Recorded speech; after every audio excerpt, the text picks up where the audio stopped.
Mesdames, Messieurs, bonjour. Cher Président, cher Félix, je suis très heureux de vous accueillir aujourd'hui à Paris, en tant évidemment que Président de votre pays, et après des échéances politiques intérieures importantes et franchies avec succès, dont je vous félicite parce qu'elles sont une étape importante de la modernisation de la vie démocratique, politique, RDC, et de votre volonté d'aller de l'avant, mais aussi en tant que Président de l'Union africaine et partenaire stratégique de la France. Nous étions avec le président Tshisekedi il y a quelques jours au Tchad, à N'Djamena, pour rendre hommage au président défunt Idriss Déby et pour soutenir un processus de transition qui doit ouvrir la voie de la démocratie et de la stabilité du Tchad.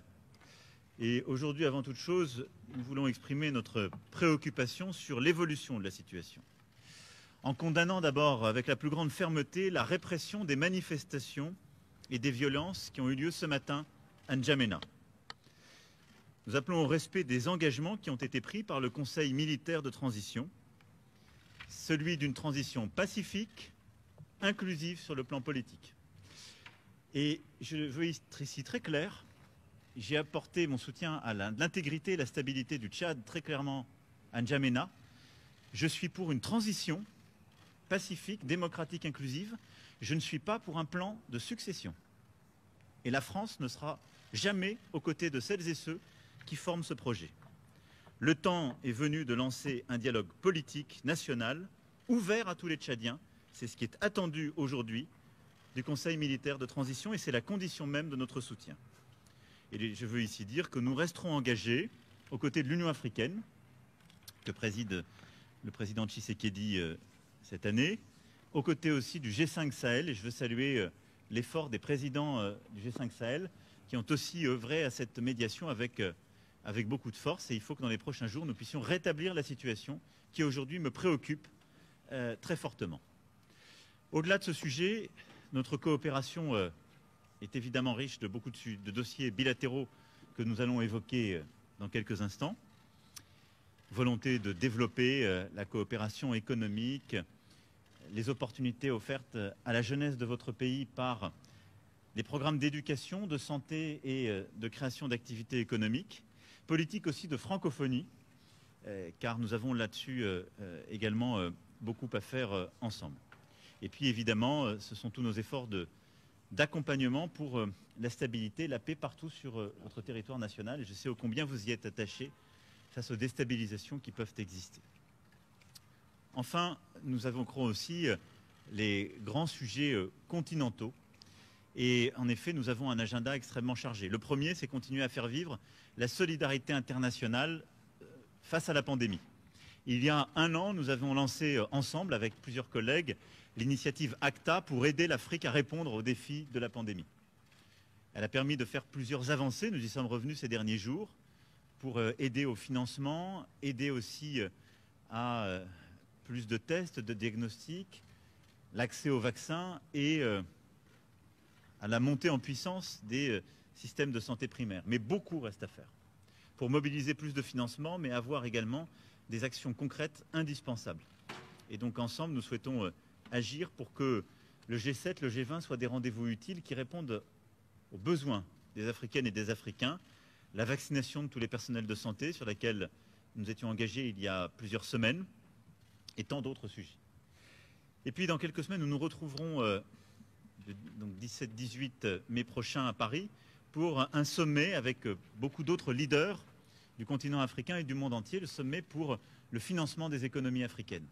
Et je veux ici que chacun ait bien en tête le choc, pas simplement sanitaire, mais économique, que le continent africain subit depuis 2020. C'est un ralentissement profond, très fort, l'année dernière et encore cette année, dans un continent qui est en pleine expansion démographique. Et nous ne pouvons pas faire, en quelque sorte, comme si nous pouvions continuer avec les recettes d'hier. L'Europe a une réponse exceptionnelle, une politique monétaire inédite, une réponse budgétaire qui s'est traduite en juillet dernier avec un plan de relance historique. Les États-Unis d'Amérique ont annoncé un plan fédéral inédit et une des politiques monétaires les plus accommodantes. Et nous sommes en train collectivement d'abandonner l'Afrique à des solutions qui datent des années 60. Je me félicite qu'on puisse avancer, nous allons pousser pour le faire, mais nous devons absolument inventer pour le 17-18 mai prochain un New Deal du financement de l'Afrique, c'est-à-dire des solutions profondément novatrices, une échelle d'ambition qui corresponde à ce que nous sommes en train de vivre. Sans quoi, nous laisserons le continent africain face à la pauvreté, nous laisserons le continent africain et sa jeunesse face à la réduction de leurs opportunités économiques, une migration subie et l'expansion du terrorisme. Et cela, je ne veux pas m'y résoudre. Et donc c'est un sujet que nous allons aussi traiter avec le président Tshisekedi, car il est à mes yeux au cœur de l'agenda des prochains mois et des prochaines années. Pour toutes ces raisons, cher Félix, cher président, merci d'être à Paris aujourd'hui. Et encore bravo pour les succès obtenus dans ton pays sur le continent. Merci, président. Merci beaucoup, monsieur le président, cher Emmanuel, merci.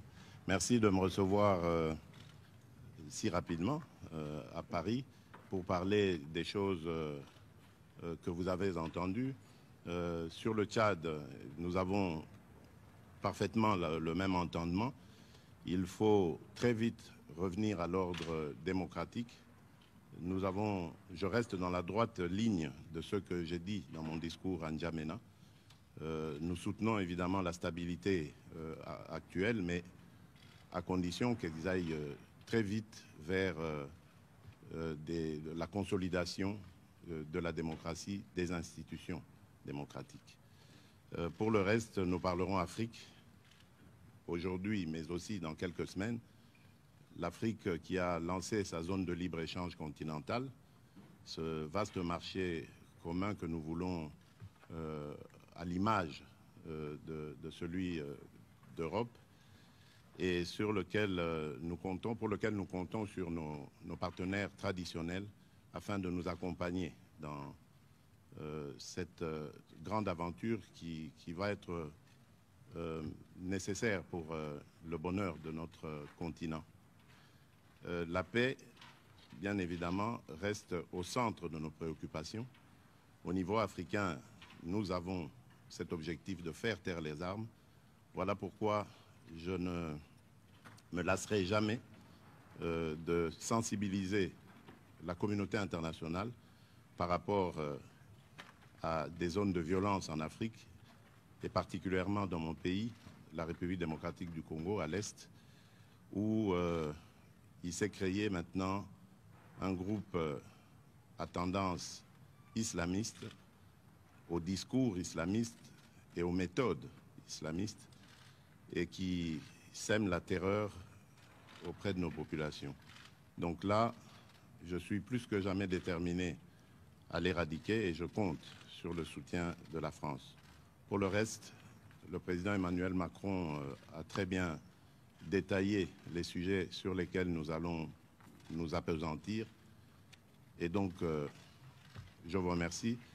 Je vous remercie, Monsieur le Président, cher Emmanuel. Et je crois que nous pouvons aller travailler. Merci beaucoup. Voilà. Merci à tous. Merci.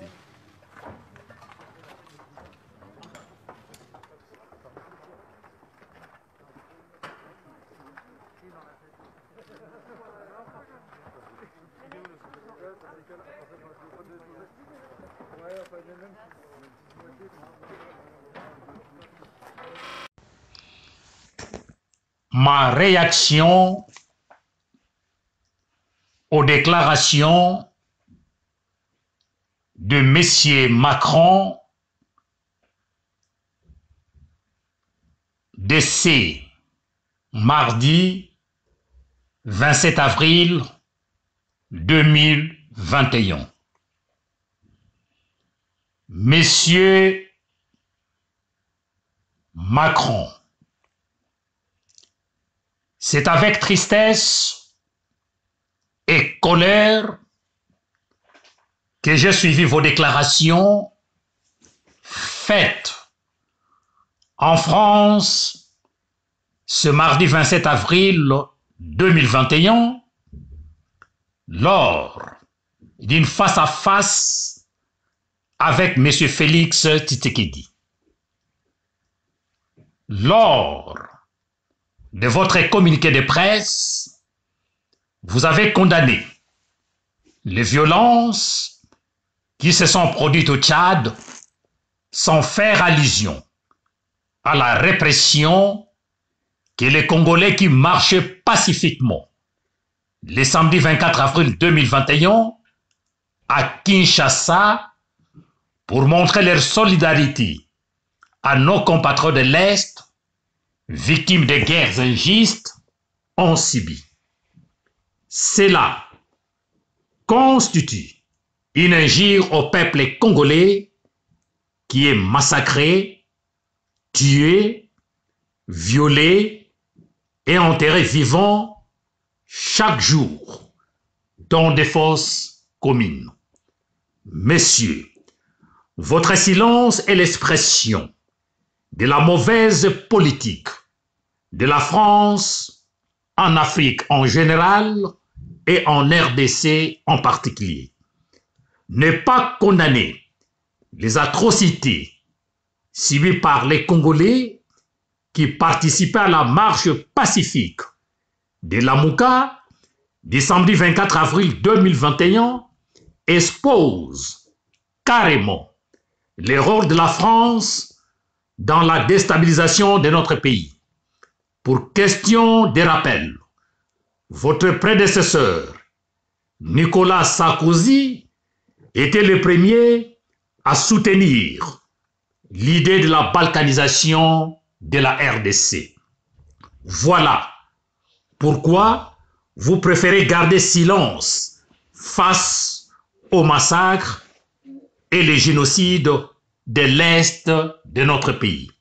Messieurs, nous Congolais en avons assez avec la politique française en RDC. C'était poète Robert Kabemba Mangidi.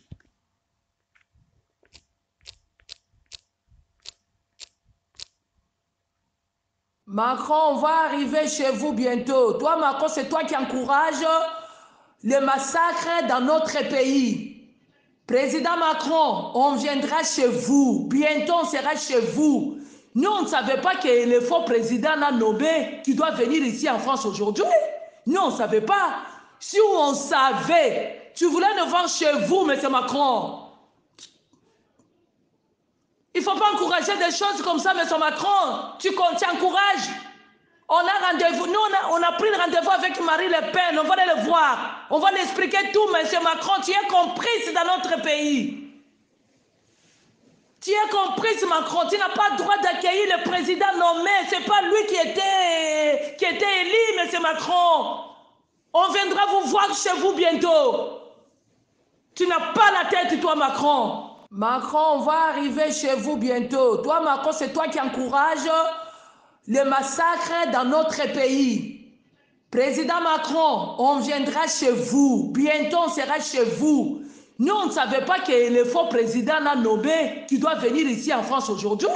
Nous, on ne savait pas. Si on savait, tu voulais nous voir chez vous, M. Macron. Il ne faut pas encourager des choses comme ça, M. Macron. Tu encourages. On a rendez-vous. Nous, on a pris le rendez-vous avec Marine Le Pen. On va aller le voir. On va lui expliquer tout, M. Macron. Tu es comprise dans notre pays. Tu es comprise, Macron. Tu n'as pas le droit d'accueillir le président nommé. Ce n'est pas lui qui était élu, M. Macron. On viendra vous voir chez vous bientôt. Tu n'as pas la tête, toi, Macron. Macron, bientôt, c'est l'élection présidentielle en France. On va mobiliser nos enfants. Nos enfants, ils sont français, françaises. On va mobiliser nos enfants, Macron. Tu n'as pas la tête. Le monsieur n'est pas président de la République. C'est un faux président. Vous l'avez encouragé, ces messieurs. Et vous encouragez le massacre chez nous au pays. On a rendez-vous avec Marine Le Pen. Vous allez voir comment on va vous faire bientôt chez vous, Macron. Tu n'as pas la tête, tu es un gamin, toi.